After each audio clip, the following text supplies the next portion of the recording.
বিএনপির ইতিহাস প্রতারণার ইতিহাস।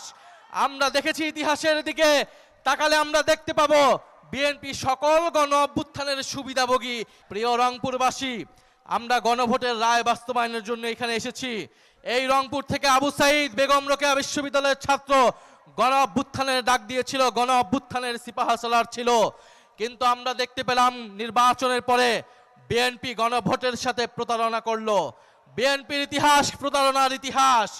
আমরা দেখেছি ইতিহাসের দিকে তাকালে আমরা দেখতে পাবো বিএনপি সকল গণ অভ্যুত্থানের সুবিধাভোগী এবং সকল গণ অভ্যুত্থানের সাথে এই বিএনপি প্রতারণা করেছে। এইখানে আমার থেকে যারা বয়োজ্যেষ্ঠ আছেন, অভিজ্ঞ আছেন, তারা ভালো বলতে পারবেন 90-এর গণ অভ্যুত্থানের পরে সকলের দাবি ছিল তত্ত্বাবধায়ক সরকার।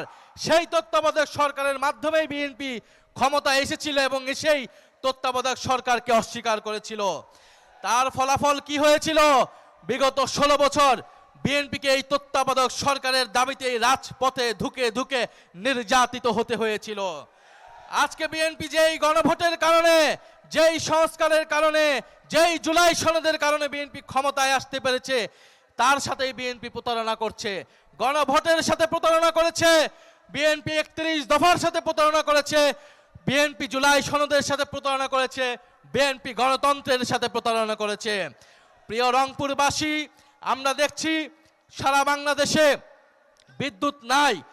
বাংলাদেশে গ্রামে গঞ্জে আবার মানুষকে বাধ্য হয়েছে মানুষ হারিকেন জ্বালাতে।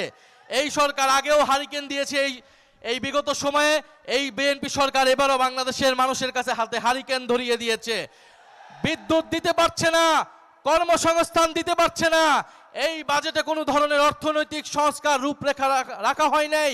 ব্যাংকগুলো কিভাবে ঠিক হবে, দেশের টাকা কিভাবে ফেরত আসবে, কোনো ধরনের সুপরিকল্পনা এই সরকারের নাই। ফলে আমরা বলবো, আপনি এভাবে দেশ চালাতে পারবেন না। দেশ চালাতে অলরেডি ব্যর্থ হয়েছেন, আইন শৃঙ্খলা পরিস্থিতি মোকাবেলায় ব্যর্থ হয়েছেন, কর্মসংস্থান সৃষ্টিতে ব্যর্থ হয়েছেন, সংস্কার দিতে ব্যর্থ হয়েছেন।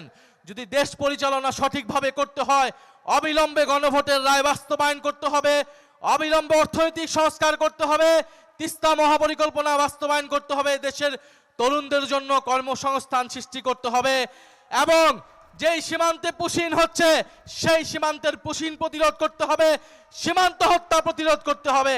যদি সীমান্ত হত্যা প্রতিরোধ করতে না পারেন, যদি পুশিন প্রতিরোধ করতে না পারেন, তাহলে নিজেদের দল থেকে জাতীয়তাবাদী শব্দটি কেটে ফেলে দেন।